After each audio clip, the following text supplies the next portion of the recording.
as you can see, he's ready to throw him because, he ain't afraid to get hit.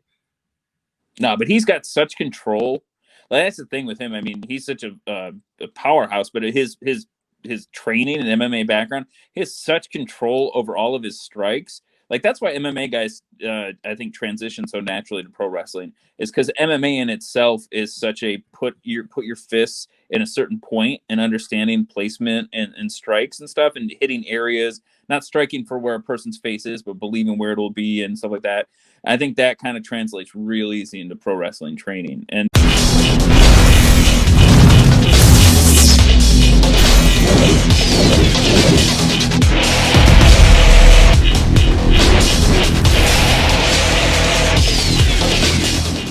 this is Kyle, and you are back watching Knockouts and 3 Counts, and we told you that we had a little bit of an interesting look at the thing that really kind of was the spark for this show.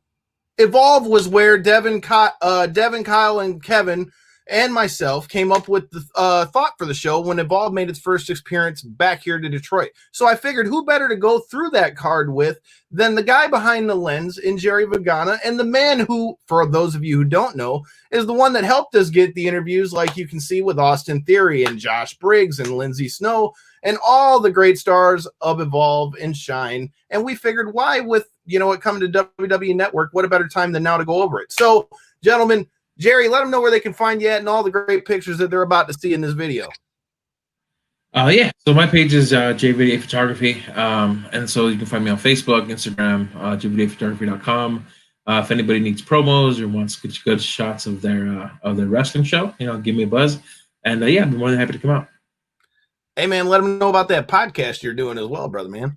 Oh yeah. So on luchacentral.com, every week we got a different photographer coming out. And we cover, this past weekend we had the head photographer for AEW. We're kind of going over some photos of he shot of some of the times that he shot AEW guys before AEW, kind of like the road to AEW. So he basically showed 8 photos. I showed 8 photos. We go back and forth, just looking at some of our favorite shots. In the past, we've done one of the head photographers of the Crash in TJ in Tijuana. And we did a Rey Mysterio photo. So he did, 6 of his top array photos, 6 of my top array photos. Just kind of talking about, what goes into the taking good shots at wrestling shows and this, what we're thinking about as we're shooting. Well, like I said, man, I've loved this guy's work. You're going to love it too as soon as you see it here in a second. And I'll have the links to both of those episodes so you can check out the podcast as well. And without any further ado, past guests of the show, if any of you guys have been rocking with us for a hot minute, Mr. Chris Bonjour, how you doing down there in Florida, brother, man? Good, man. Really glad to be back. Glad to be here with Jerry. Always love Jerry's work. If you haven't seen it, you want to check that stuff out, man. That's good work right there. That's the good photos, they say. Hey, man, he made it so that our promo didn't look like shit. So I got some love for Jerry, too. Without any further ado, brother. He's a good photog because not even his pictures, but he's good around the ring. Like, there's some photographers that don't understand they make better doors than windows. So but Jerry's never had an issue, never have issues with that. So that's always a good thing when you see he's out there shooting ringside. Well, when I was down in Mexico, if you didn't get out of the way, you got some beer thrown at you. So you learned you had to stick and move, because if you didn't move, man, you were getting some stuff thrown at you real quick. And if you didn't move, then they were throwing harder stuff. Beer was the nice way of doing it. So. Yeah. There could also be another yellow liquid I've heard of being thrown down there, but hey. Well, let's get to the real reason why we're here. Chris, can you give me a little bit of a background, and for anybody who's watching this, tell us a little bit about what your role was with Evolve, but also what went into it coming back here to Detroit? Well, I had a lot of history with Detroit doing wrestling there, independent scene from like 99 to like 2007. And then after that, got out traveling, doing more out like East Coast kind of stuff, doing entertainment. And then I came in contact with Gabe and Sal, who happened to be the owners of Evolve. And they were doing a thing. I was in New York for 9/11. I was going to go check out the memorial, that kind of stuff. They were doing a seminar at the time. I knew Jimmy Jacobs. He had mentioned, hey, if you want to get in with these guys, this would be a good place to get in with it. So since I was going to be in town anyways, decided to stop on. chat with those guys. We got to talking. I mentioned I had some buildings in Detroit. They probably heard that like a million times about a million cities. Everybody's got a building somewhere. We can run a show. But, I called him. I called Gabe like probably like a few days afterwards and was like, I'm serious about it. I know this great place. They run comic book shop, like comic, what do you call them, shows there, a bunch of other stuff. It's a hole in the wall, like great wrestling venue. Everybody's going to be jam packed in. It's going to be tight. Sound's going to be amazing.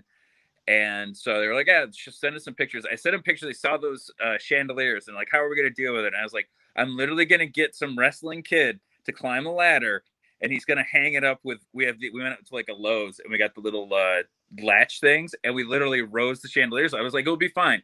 I know the ring guy Merle, we got it all good. Like, we know what we're doing. It's going to be tight. I'm not saying it's going to, but we'll make it work. And I think that's part of the intimacy of the building.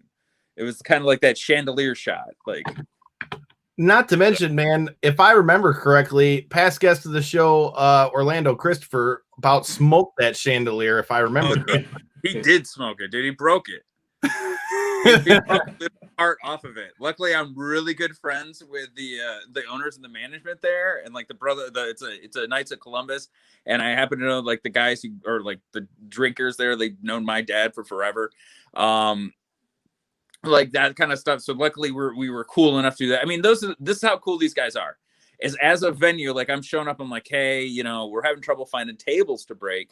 We got this match coming up and it's kind of going to be important for these guys to have access to tables. It's a brutal match and they're going to want to beat each other up. Literally the venue goes, hey, we got this room full of like 20 folding tables. You guys just want to break these ones? We're like, well, we don't want to. They're like, no, they're fine. They're just busted up. You guys break them, no problem, no cost. Like when anybody tells you in wrestling, no cost for tables to break, like they're my favorite venue. Like I'm like, I just want to hug you and you have beer. Like how could you go wrong? Devin would concur most definitely with that. But no, and then so we got the venue. I showed Gabe that, and like in January we locked it all down, and it kind of like took 5 months to get everybody kind of figuring out into directions because you have Mania before that, and like for us when I was working Evolve and I got here more full time after that, like Mania is the big thing. So like anything after Mania is kind of like simmering. So like we knew it was our big come out of Mania show. And it was going to be a new market, and I started promoting that. That was me. Like I promoted everything. If you got a flyer in Detroit, it was literally out of my hand. There was nobody else had flyers. So. Well, that's why I wanted to get into that because Evolve really for us here at Knockouts and 3 Counts, man. I've told you this before, and that's why I was so sad when I heard everything that happened with Evolve. Because to be honest, man, Evolve really gave us our first big opportunity, to really start getting a little bit more mainstream guys and guys that, people knew. We'd have gotten to interview, Shane Taylor and Human Tornado and a couple guys here and there. But once Evolve started coming to town, that gave us the opportunity to really it became a thing where it was like every month that you guys would come, we'd end up doing an interview for you guys, and you'll get to see the links to those as we go through these matches because some of our guests are going to be in these pictures. So, I mean, like I said, it was a great opportunity for us. And I mean, anyone that was in the building for those Livonia shows knows that those shows were insane. Just ask the guy who got smoked in the head with the pole during the Keith Lee match. And Devin still to this day, Devin got hit too because we were sitting right under it. And he's like, man, I should have asked for free tickets like that guy did. Oh, and I won't talk about that guy. So, no. Dude, that Evolve show, that was a show that, like, if you needed to ever explain to somebody why you love wrestling, like, that's what you take them to, because there's no way anybody goes to any of those shows and they don't immediately understand what it's about. Like, that's the good stuff, Like, I would take my family, I'd take my mom to it. That's the good stuff and the stuff that we miss from wrestling. Yeah. Well, it's funny. It's just like because Detroit doesn't get that. Like Ring of Honor would come by like once a year. They're like once a year show they would do. WWE, I think 2 or 3 times a year they come through, maybe like with a Raw or a SmackDown, a house show here or there. They do the Detroit, East Lansing, Grand Rapids type deal. But I mean, there's no like regular indies, and that's the reason I really went and wanted to get Evolve in. Yeah, selfishly, I wanted to get in with Evolve, but I mean, there's also the part that I wanted to bring guys like Matt Riddle, bring guys like Jeff Cobb, Zack Saber Jr. I mean, I don't think Zack Saber had ever wrestled in Detroit up to that point. Dude, that was dope, and he couldn't have been cooler. Well, the thing, like, a Ring of Honor would come and they'd fill up, their place, and the crowd was hot, and then like, that was the show for months and months and months. There wouldn't be another show like that had that same feel. It was like, man, people are missing. Like, somebody's missing out. Like, these people want good wrestling, you know. So when Evolve came out, I was super stoked because I had just shot Evolve 77 in San Antonio. So I had like, oh man, this is going to be awesome. And I don't have to fly all the way across the country to see this. This is going to be incredible. And I knew the talent on the card was ridiculous. You know, you're getting top tier future star talent, you know, super close to you. Yeah. You know, like you couldn't pay to be that. Like sometimes you're way closer than you'd ever be. You'd have to spend just thousands of dollars to be that close to someone's talent if they were to get a Little Caesar or something. And I used to get messages at the time, like when these that card would come out, and they'd be like, "So when are you guys gonna add some stars?" I'm like, oh my gosh. I was like, no, the honky tonk man will not be here tonight. I'm sorry. I'm like, don't worry, show up. You'll definitely feel like you got your money's worth. Do not worry.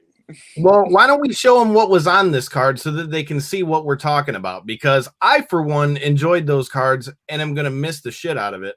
Let's see what Evolve turns into now that they're with WWE, but still, man, it's not going to be the same as those intimate buildings. So as you can see, we got the flyer here for the show. It was May 21st. Obviously, it's a little while ago now. It was 2017. So it was about 3 years ago. 3 years ago.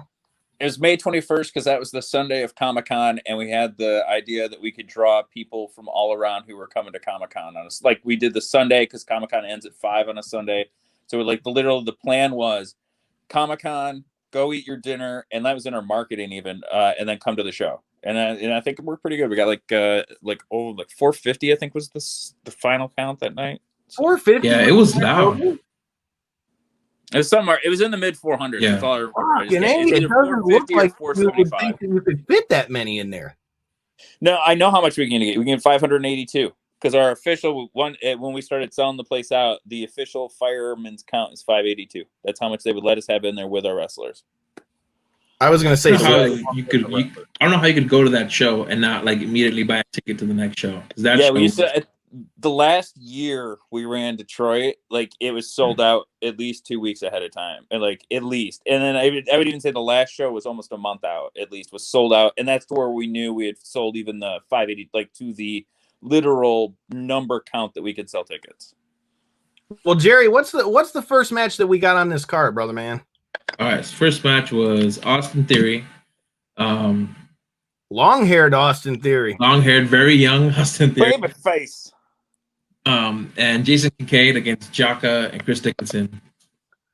All right. So first of all, check out that link right there in the right-hand corner so that you can check out our interview with him right before the Evolve 10th anniversary special that was live on the WWE Network, which you can check out and get a little bit of context to our interview. And 2 weeks later, he showed up on TakeOver. But I digress. Look, man, I feel like, so what year would you say that Theory really broke his stride? Do you think it was 17 or would you say 18, 19-ish? Chris? Probably 18. And after that Progress run, like when he got to when we did the Progress double shows and he wrestled like Mark Haskins and stuff, that would be like getting to hang with some of those guys and kind of getting to start be in the ring more constantly with some of the top talent is kind of like where it's kind of that thing where he had the talent and you don't know if you belong. So then when you get there, you kind of have that weird kind of feeling out process. But after a while, you just realize, yeah, I'm as talented as everybody else or more. And that's when he took off. When he just kind of realized, yeah, I'm as good as I think I am. I'm going to take off now.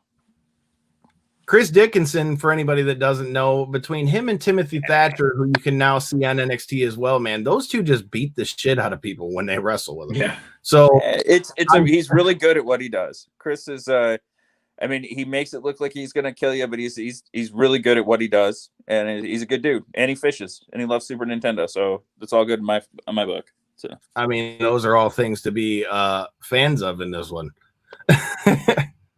Nice to the mouth. And Jock is awesome too, man. Like Jock is one of the best. Looks like his head's gonna do the top. And these are all good guys. Like Theory, if you think about it, is being put in there with three of some of the best vets out there. Like Dickinson's been around for forever, Jack has been around forever, Kincaid's been. I mean, that's a protected talent right there. It's a very smart use of a kid who's like at this time, I think he's a year in, maybe ish, 9 months. Yeah. So year like total or a year with you guys? Total.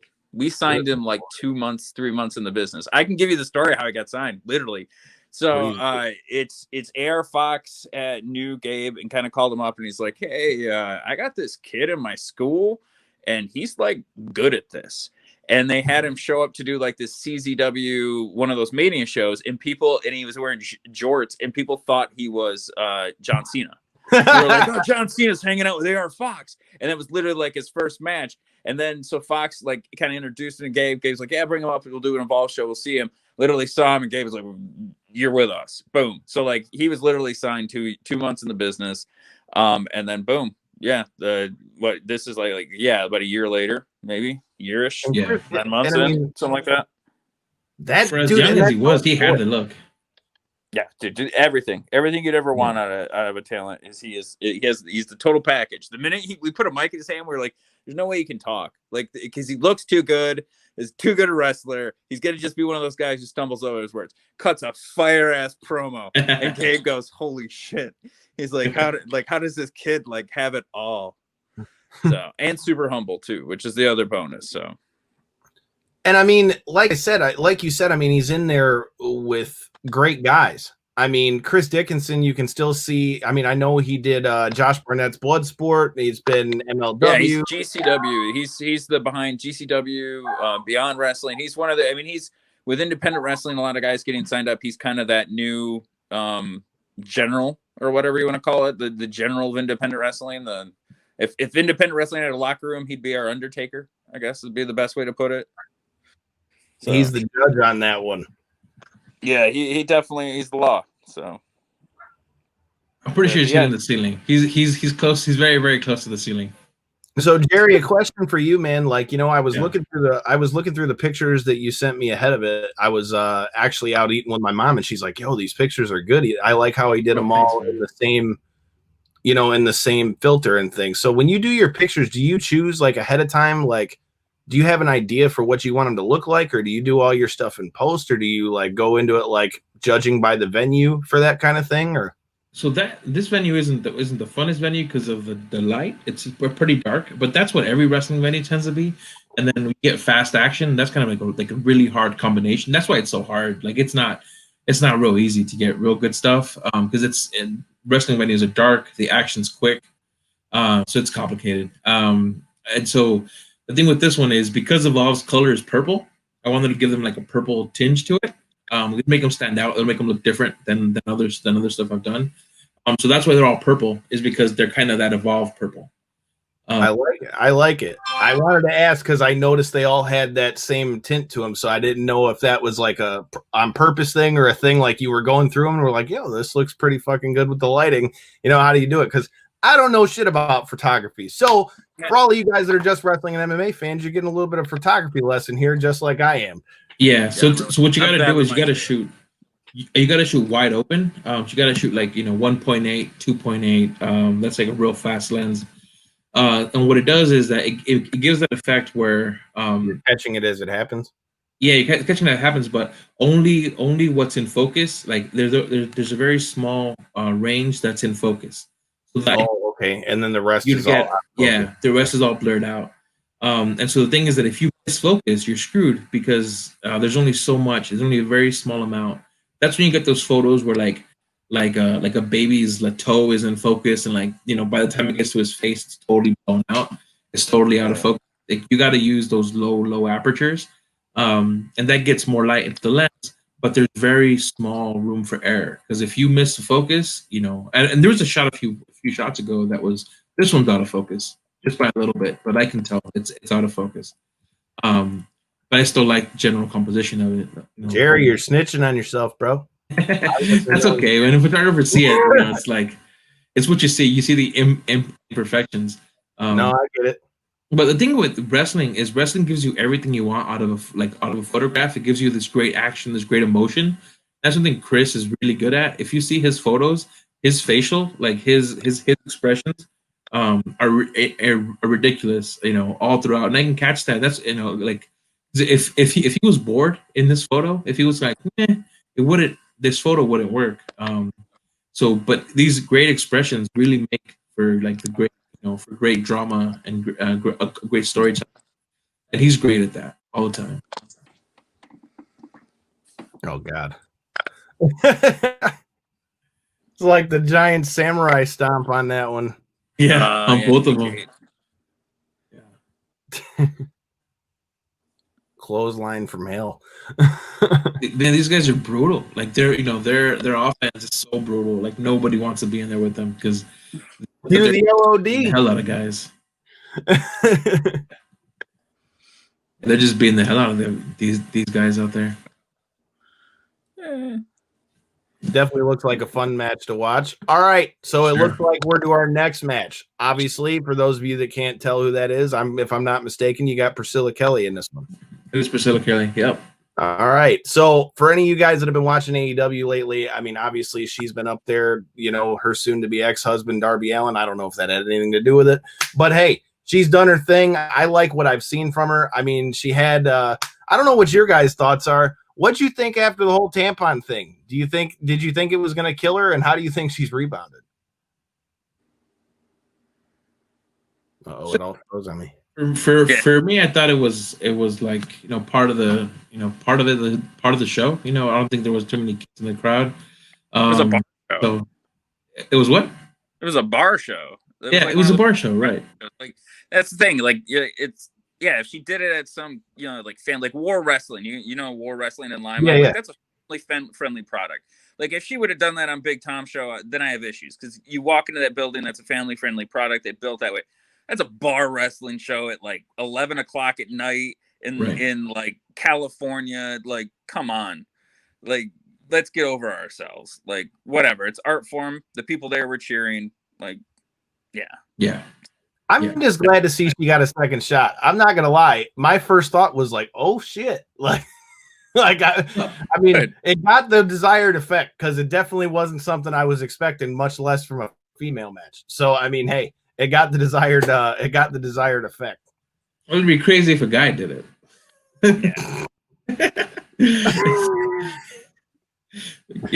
Look, we're talking about pro wrestling here, okay? I mean, people have been known to do some pretty dumb shit. I'm just saying.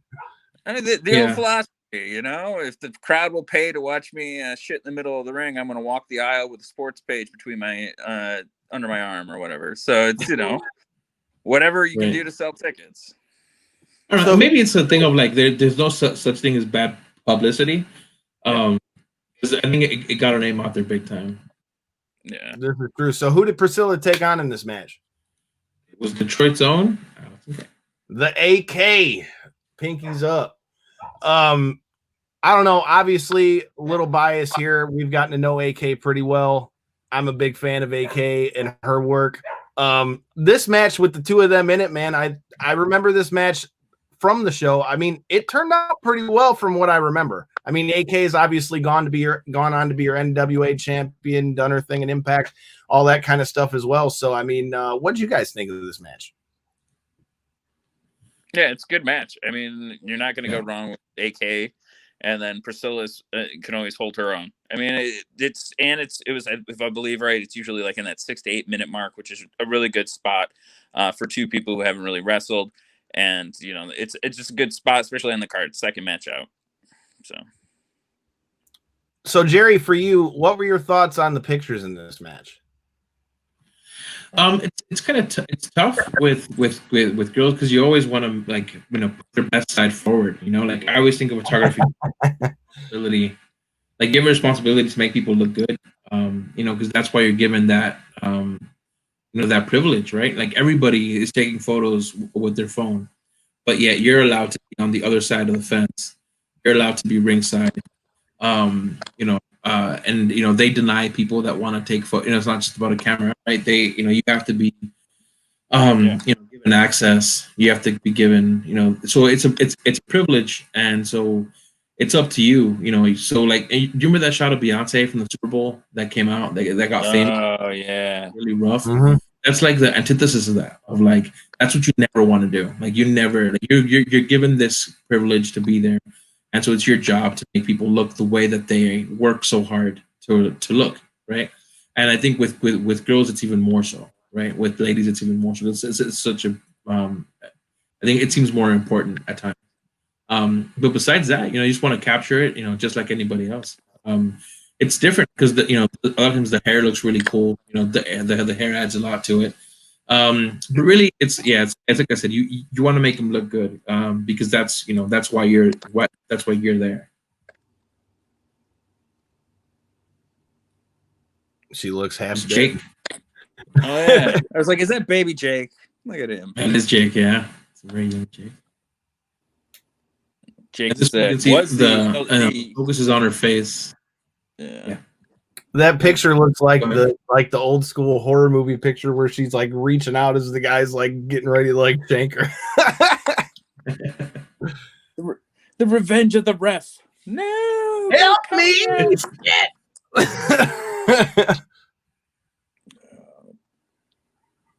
Obviously, AK victorious in this one. The Pinkies were up that night. Like I said, we'll have to wait and see where we see her next, whether that's NWA when they keep getting going, or who knows if we see her elsewhere. She'll be somewhere. She'll always be around. She's too talented. Well, as far as I know, she's still stuck around with NWA so far. I know past guest of the show, Zicky Dice has already left and Ricky Starks has already left, but I mean, we'll see, man. And then, so the success of the Evolve shows mean that you guys could bring Shine in, because that started happening, right?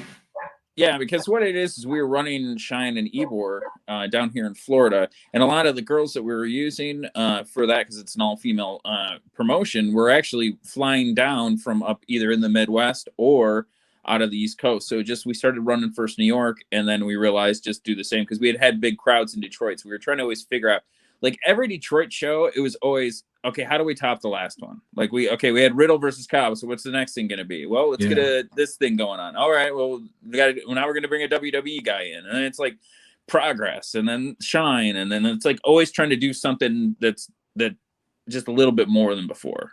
So Matt Riddle couldn't have been cooler too. He was the one guy I was bummed, man. We had it all set up for him to come on the show, and then the next week he got signed. The same thing happened. And this is before we started doing all the monthly shows and stuff. And then we had the same thing happen with Shayna Baszler. Like literally, my friend Tara LaRosa fought Shayna 3 times in MMA, and they're still good friends. Like when we went to the shows when they were here in Royal Oak, like they brought her backstage and stuff. And like even then, she's like, "Dude, I'd love to, and I don't want to be that asshole, but they control my media." Yeah. Like it literally happened a couple times where we'd be like, "Hell yeah, we're gonna do this," and then shit, he got signed. Hey, I've been there. Like literally, the WrestleMania where we had the Drew McIntyre, the whole thing was going on with the WWN crowning title. He was supposed to be in the WWN final match, and we literally found out an hour beforehand. Yeah, he's not showing up. He's driving over to do NXT. He just signed. He's gonna be in the crowd, and literally like had to flip the whole booking. Like for one of the most major storylines of the year. I mean, it happens. We knew it was going to happen. I mean, it's eventually he was going to go back. It just happened to be right there. So it just happens, part of biz. Hey, well, the next match you got Dijak versus Ethan Page. Okay. You got Dijak who went over to NXT. The Vanity Search match. The Vanity Search match. Speaking of which, Ethan Page, shout out to you. I saw you like the tweet earlier as well as Matt Riddle on promoting this thing. And I don't know, man. I never really got to see much of Ethan Page's stuff other than the stuff I saw here in Evolve until he went over there to Impact. Now I've gotten to see quite a bit of him with his partner in the North against the Motor City Machine Guns. It's the second greatest tag team he's ever been a part of. The first, of course, will always be the Troll Boys. Who was his partner in that one? ACH was there. Okay. Boys for life. So I like it. It was the greatest tag team title run in Evolve history, maybe. They at least did their own theme music, which was pretty epic. Their original theme music recorded literally at a Amish flea market in Baltimore, Maryland, by Kenny Johnson.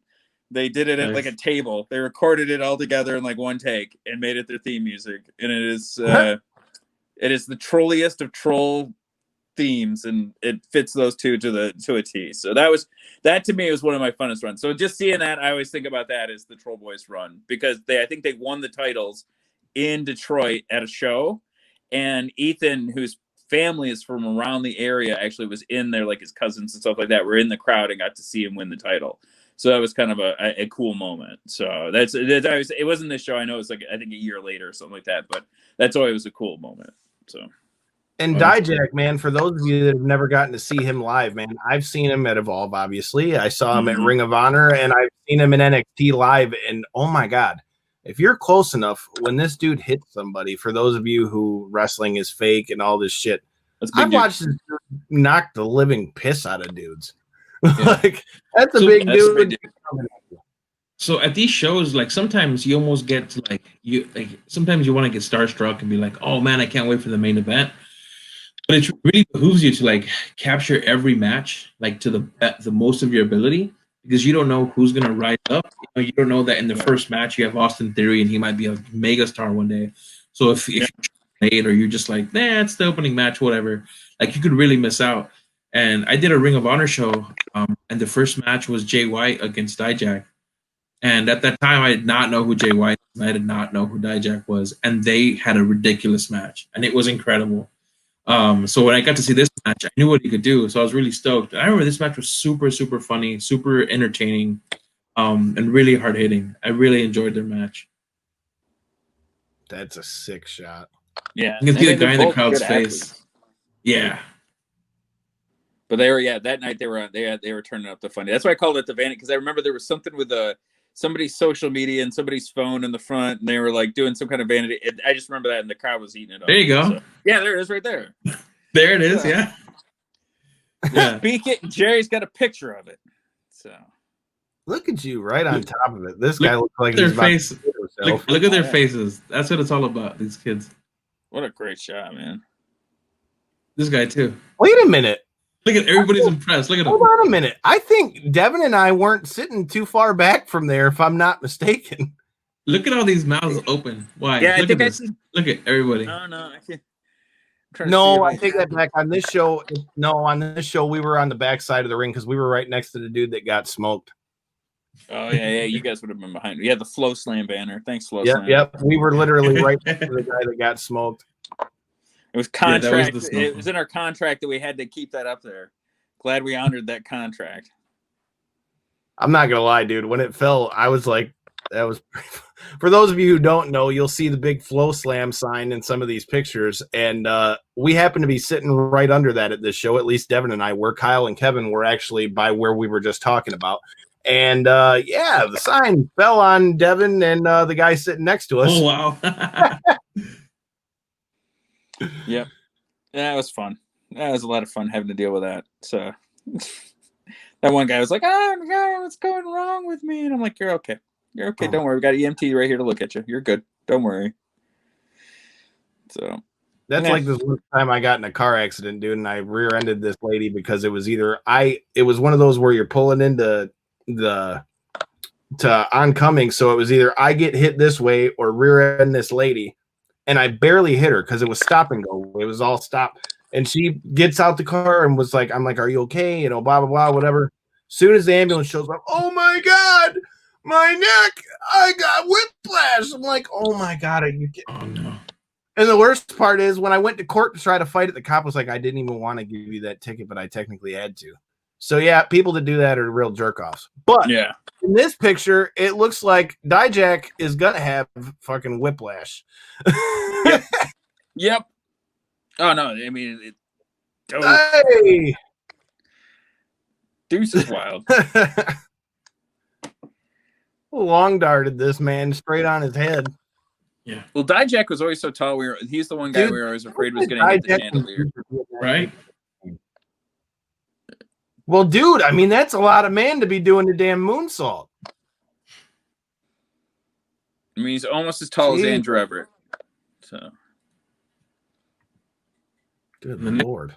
Okay, all right, we're on to the next match. And a guy For those of you who don't know, and I think both of you guys would be able to attest to this, you didn't get to see as much of it while he was involved, but boy, since he's come to the Undisputed Era, Kyle O'Reilly is one of the most underratedly funny guys just by the shit that he does when he's on camera.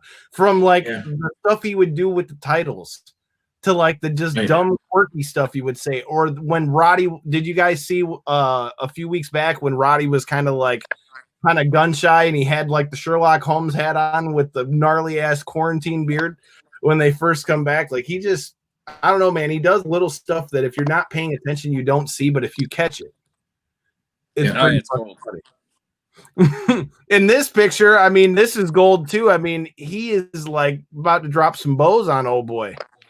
It's him and Hot Sauce. So those two are going to lock it up. And Tracy Williams of Ring of Honor fame.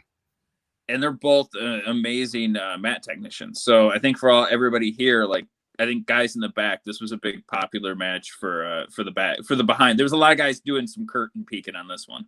So yeah, I know for me, I was excited about this because it was kind of like a mirror match. It was kind of like that Spider-Man meme where they're both really great technicians. They're both really hard hitting. You know, it's catch point against a guy who wasn't hadn't done. I don't know. It'd been a while since he had been in Evolve, right?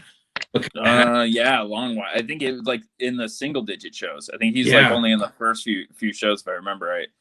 Yeah, no, they were fighting to see who was going to pay the bill at Buffalo Wild Wings afterwards. So. See, and for me, I've always been a fan of guys like this, a guy like Timothy Thatcher, a guy like Chris Dickinson, like we talked about. I mean, having the MMA background and things like that, it's cool to see like sound grappling worked into a match where it doesn't look fucking corny. Yeah. Like nothing annoys me more than when you see a guy go for a submission and I'll look at it and be like, dude, like explain to me why this guy wouldn't just turn into you and your whole thing goes to shit. Like Kyle O'Reilly made you feel like, damn, this dude's arm's about to get ripped off. Yeah, Kyle's got a legit background too in it. I mean, I think a lot of wrestlers have learned, like you've got to take jiu-jitsu lessons. You've got to do like MMA now so you can incorporate it into the realism into your art. Well, and that's something we've talked about with a lot of our guests too, like from the UFC. Like I spoke about it with Jimmy Flick, which you can catch the interview right there in the top right corner before he gets ready for his fight September 1st for the Dana White's Contender Series. But we were talking about that last night about wrestlers making the transition to MMA or vice versa, because it was real interesting, man. I feel like you never used to see fighters really acknowledge wrestling, but I mean, dude, when I was in Chicago, I mean, hell, Frank Mir, of all people, who was the first one to really beat Brock Lesnar when he went into MMA, now he's making his transition into wrestling. So I mean, to your point, it's really nice to see MMA kind of represented in the pro wrestling game. Yeah. And Hot Sauce hits like a ton of bricks too. So yeah. Channeling he doesn't look like it. He looks like all wiry and stuff, but that dude hits as hard as like guys like Riddle, and like he carries his own. Good Lord. Yeah, that's not even like a leg kick. That's like an ass kick, dude. Like he's just taking the whole quad. Yeah, that's they were those are friends right there. Those are guys who've known each other, been in the scene a while. Like that's you got to have a comfort with each other to work that snug. So. Well, and I mean the cool thing with that too, man, is it's cool because when guys know each other, those always seem to be the best matches. Yeah, for sure. Yeah, I think if I remember right, O'Reilly lost this to Hot Sauce because I think it was him putting a couple guys over before he went off to the WWE. So. Yeah, I would have really liked to have gone to Chicago and done the Riddle against Kyle O'Reilly match. That would have been. Yeah, that was a good one. Yeah, that would have been a good one too. I definitely missed the crossface. Obviously, they don't use it as much in this one. If I'm not mistaken, you've got your current NXT champion, Keith Lee, versus that Freddie. Yeah. So this one happened? Before we go into Keith Lee, what the hell happened to Yehai? Didn't want to scoop, Chris. No, there's no scoop. They just his contract was up, and I mean, I don't see him anywhere else. Is why I ask.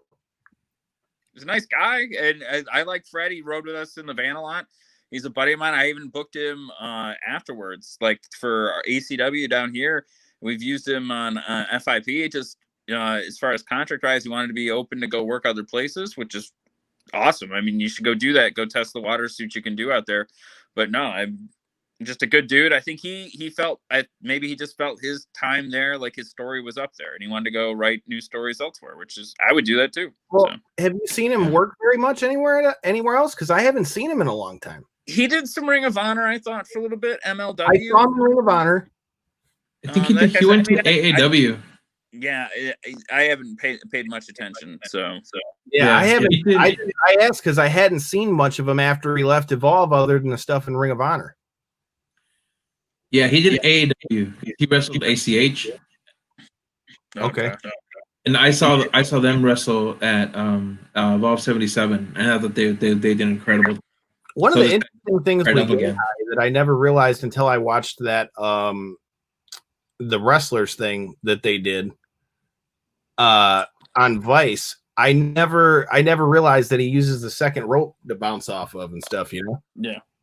He always had a really unique style. Like even in this match, if I remember right, it was a lot of him pounding on Keith's feet, toes, like just stomping over and over and over again. And it like got to it like some people use the stomp, but they use it, once or twice. Like these guys made it something. They turned a stomp into something huge to the point where the crowd thought like even that Fred was gonna beat Keith because he had basically taken his base away from him right at the root. So it was a great match. Really, This is probably the dark horse for match of the night. Like I'd have to rewatch the show again, but if I remember right, this is like one of the ones that everybody was like, holy moly. Like, yeah, man, I remember this match being very good because wasn't this like his last match before he went before things kind of started with NXT? No. Keith that's right. It was still becomes he has to become a champion and all that stuff. This right. I got my timeline mixed up. Jerry, you said you did 77, right? If I remember right, and that was like his first weekend with us. Okay, at 76 he did Hero. At 76 he was with Hero. Where was his last match before he went to NXT? Didn't he have one? It was Detroit, I think. It was with Riddle. Because I was there. Riddle in Detroit in June of 2018, if I remember. Or December 2018, because I just got off my hip injury. So I literally, Okay, I thought so because I remember being there. I just got my shows mixed up. Yeah, it was against Riddle here. I was gonna squash his fucking melon in this one. Cuz keeps on smashing his feet. Dude, and then those dudes chops, both of them, like shotguns. Woo. Dude, oh my God. Between Keith Lee and a guy, I don't know if you know him from the Detroit area. The only person I've ever seen rival Keith Lee in a chop is a guy from here in Detroit named Big Daddy Gaddy that we see at a lot of the indie shows and things. And oh my God. Oh my God, dude. He chopped this man so hard that his fucking chest started bleeding, dude. And I'm like, damn, dog, like this man's nipples about to fall off. Ooh. I don't know about that. He's got big frying pan hands just like Keith Lee. So there's a shot that's always sought after by Russian photographers, and it's a ripple. Call it the ripple. And it's like that perfectly timed shot when the chop just like ripples along, and it's like and everyone because there's a group and everybody kind of goes in and hey, this was my take from the weekend, and every time there's a ripple, it's like ripple and singled out as like the one of just a hand just entering somebody's organs. Oof. We've had the Walters of the world doing those. Yep. Yeah, Walter's another one. I remember the first time I got to see him was actually at the Progress show that you guys had done, or where you guys teamed up. And all I remember Devin telling me, because I hadn't seen much of Walter, and he's like, oh my God. He's like, you got to watch this guy's chops and stuff. Now, just because you mentioned Walter, I have to ask you this. Is it true about the thing with the title? Yeah.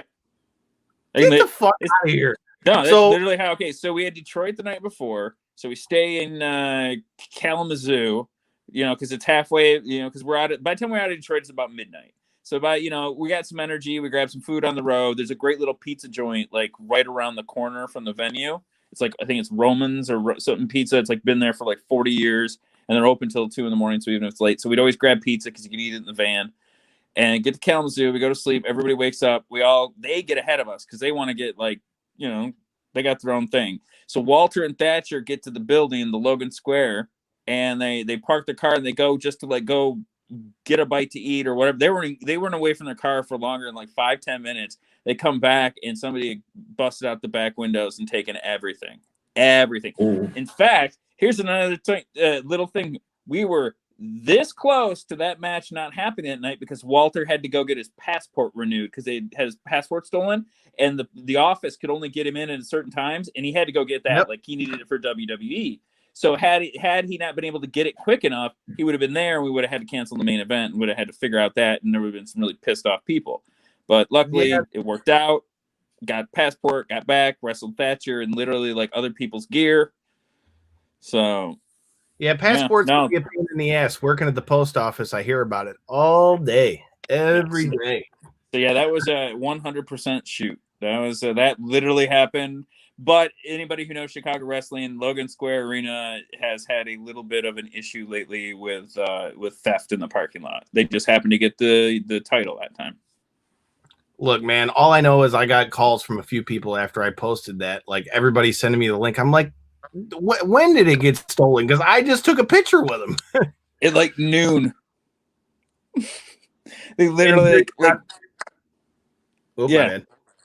yeah, noon, 2 o'clock in the afternoon, whenever that is. They got to the venue, got out, were just looking for a place to grab a bite to eat, got back, and somebody had smashed in the windows and taken all their luggage. You know what they say about Chirac, but hey, back to what we've got on the screen here. We've got the original bro, Matt Riddle, on with us. Like I said, he's a guy that I would have loved to got on the show. We almost made it happen, but no cigar. Big fan of this guy. Who did Matt face in this? Was it Jeff Cobb? Jeff Cobb. Yeah. That was a hell of a match. Dude, Jeff Cobb. Chosen Bros. Oh my God, dude. Jeff Cobb, I remember I got to see him against Will Ospreay in New York at the Garden. And watching him work and getting to watch him work with a smaller guy. Not that Riddle's small by any means, but just with Ospreay, because Ospreay's gotten, I would say him and Riddle are pretty comparable in size at this point. A match between a guy like that that's so good with suplexes and a guy like Riddle who can match the suplexes but also give you that hard-hitting, smash mouth style, man. No, it's really good. This is a great match.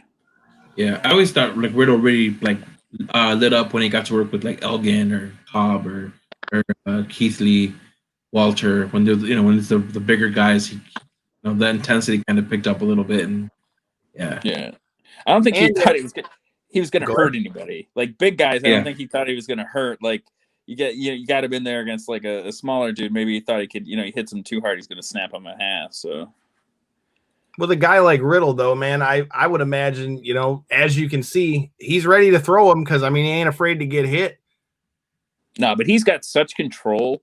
That's the thing with him. He's such a powerhouse, but his training and MMA background, he has such control over all of his strikes. That's why MMA guys, I think, transition so naturally to pro wrestling, is because MMA in itself is such a put your fists in a certain point and understanding placement and strikes and stuff and hitting areas, not striking for where a person's face is, but believing where it'll be and stuff like that. I think that kind of translates real easy into pro wrestling training. And you see it with guys like Riddle and the other MMA stars who kind of rock it up as quicker than normal trainees. Yeah. Well, and Matt Riddle too, like you said, he has that athlete pedigree where, and the other thing too is, wrestling is something, obviously, as a fan, I feel like most of us all want to try at some point. I've talked about this with Movado and a bunch of other guys. I just would love to try a little bit, only because I've done so many years of jiu-jitsu and getting thrown on my neck and thrown on my back. It's it's something I always wanted to try, but I always wondered how much jiu-jitsu and things like that would help because you know how to fall and things. I don't know. I mean, I know it's a different kind of falling. It's because it's a planned fall, and it's you're trending more. I mean, because it's a lot of like, I don't know, like everybody's falling. Like I can fall, but it's when you fall. It's how much contact to let in, how much, it's bang bang, and understanding that like some people do it way too early, and it's like, ooh, that looked really bad. Some guys wait way too late, and they get knocked silly, and then they, you get in bad situations. So it's a lot of, I don't know. I always tell people go do it. Like just go do it safely. Don't backyard it. Go to Movado, go to House of Truth, that kind of stuff. Get it in. At least go to training. Like pay the weekly fee or whatever and get it. If you drop out, I've never had any what do you call it? Any shame towards anybody who drops out of training, because that's the reason you go, is you pay the money to see if you want to do this. Because if you can't make it through that part, you're gonna hate real wrestling. You're gonna hate the career of wrestling. So just find it out right there and just drop out and be a fan. That's fine. Funny you mentioned that with Movado, because Movado actually had a match. You mentioned about MMA guys in wrestling. So at one point, there was a match here that Jimmy Jacobs wrestled on. There was a lot of guys that were on it. It was at a little VFW hall in Lincoln Park. My coach, Don Richard, faced Movado in a best 2 out of 3 fall with Bubba McKenzie as the referee. Nice. And I remember my coach would throw a head kick at Movado. And I'm like, damn, he about took his fucking head. And after the match, my coach is like, yeah, dude, I thought I was about to kick his head off. Josh knows what he's doing, man. And those kind of matches, I call them the high school coach matches, because that's we used to do the old sell it to the high school, where it's like, hey, we'll get the coach in and he'll be the tag partner, the baby face, and it'll be fun, and then he'll body slam the heels and do a chop at a clothesline and go home in the babies. This is back in the Channel 20 shows, if you remember those, Chris. Oh yeah, holy moly! I used to watch those. My in-laws are out of Canton, Ohio. And so if I would ever stay with them, like on a weekend, I think it was like Sunday mornings and those come on. I'm trying to remember. I mean, this wasn't that long ago. This was like, I'm thinking, okay, so I started training. Well, fuck, maybe it was a while ago. I started training with Don in 06. I want to say this was probably. Yeah, it would have been like it was like 2011, 2012, because I remember all right, then it was. That was what we were talking about. It was 2010, 2011, because I was out of high school by this point. Yeah, I remember this. It was I think it was Shotwell, I think, was behind it, or one of those guys who was kind of doing some TV. I remember I caught a couple episodes. Yeah, it was cool. I always dig seeing indie wrestling on TV. I'll anywhere I'm at, it doesn't matter if it comes across my channel. I'll tune in. I don't care. I love watching indie wrestling on the tube. Dude, these guys, this is just another illustration of these guys just beating the shit out of each other. They just stand in the old stand in the middle and trade. Yeah. I mean, they're really good. They're really you guys used to have, you guys would have seminars before the shows. Often. This is one of those. I remember like setting up camera stuff, and then just like, maybe helping set up chairs or whatever. And you'd always see Riddle with the guys, the guys that were part of the seminars. And he was always, he would spend a lot of time with people, just asking them a bunch of questions. And a lot of the other guys would just kind of go in the back and, okay, now it's time. Like, hey, I've given him some minutes or whatever. And Riddle was always a guy that spent a lot of time with the people that were coming up and answering all questions. Couldn't be more down to earth. He was super, super cool. Definitely was. That's why I was so bummed when we didn't get to do that show, because like I said, when we got to talk with him, man, it was like you were kicking with a homie. We had a whole conversation because he trained with past guests of the show, Miles Jury, which you can catch his interview that we just did after his big win at Bellator 243 the other night.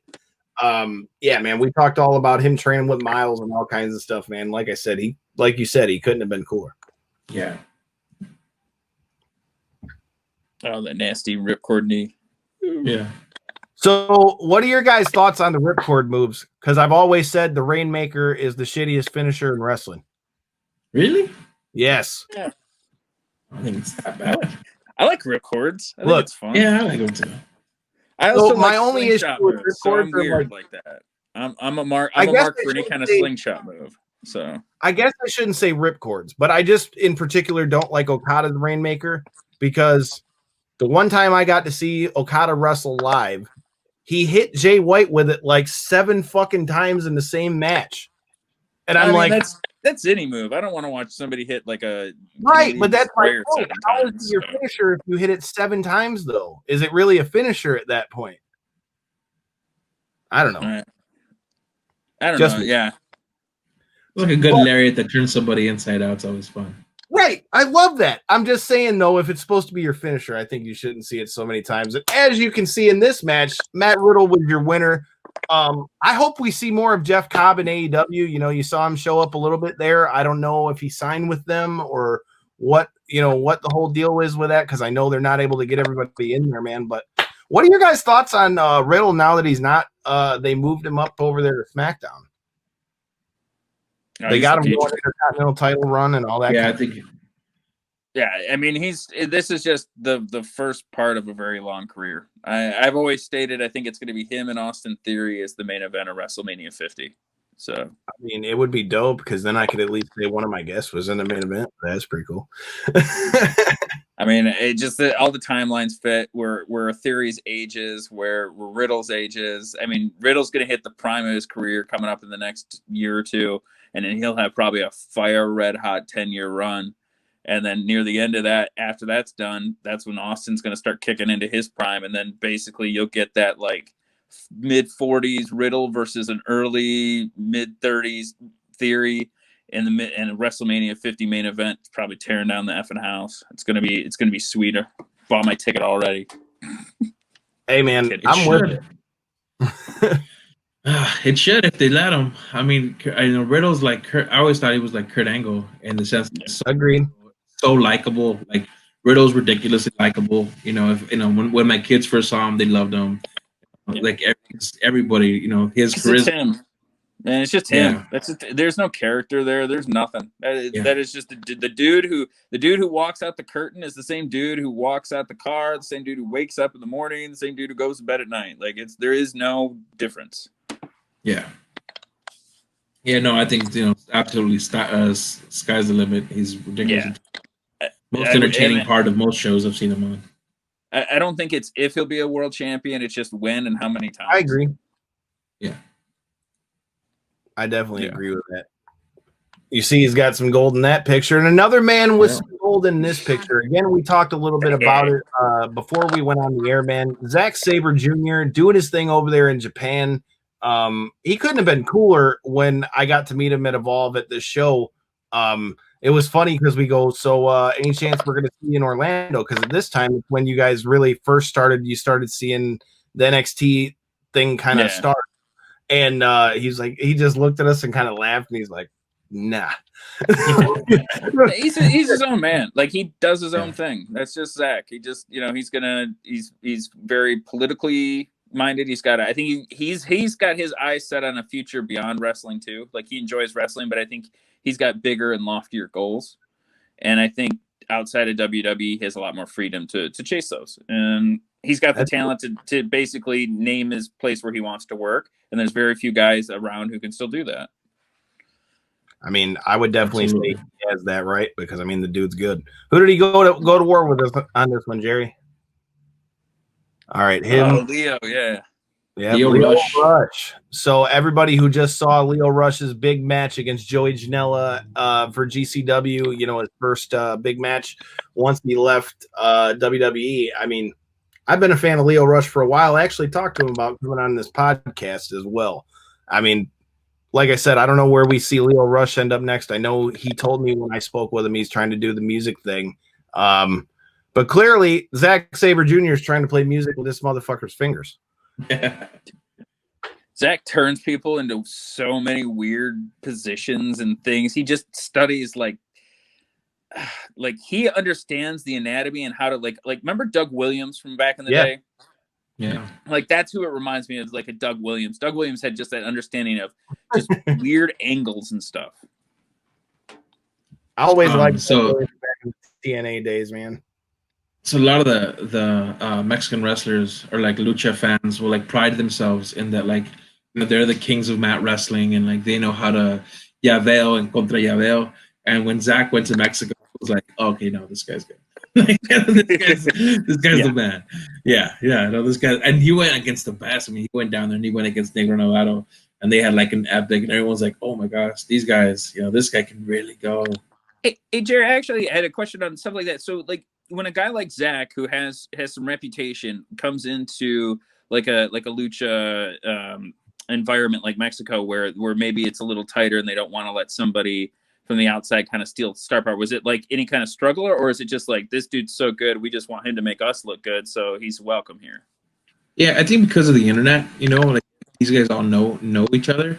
So when so when the promoter's like, "Hey, I'm bringing in this guy," I think either Negro already knew him, or they sent him a video, "Hey, this is what this guy can do," and it was like, Yeah. "Oh, okay, yeah, you're in." And it's kind of like your reputation precedes you, and they, so the promoters pay a lot of money to bring them in, right, from wherever they are.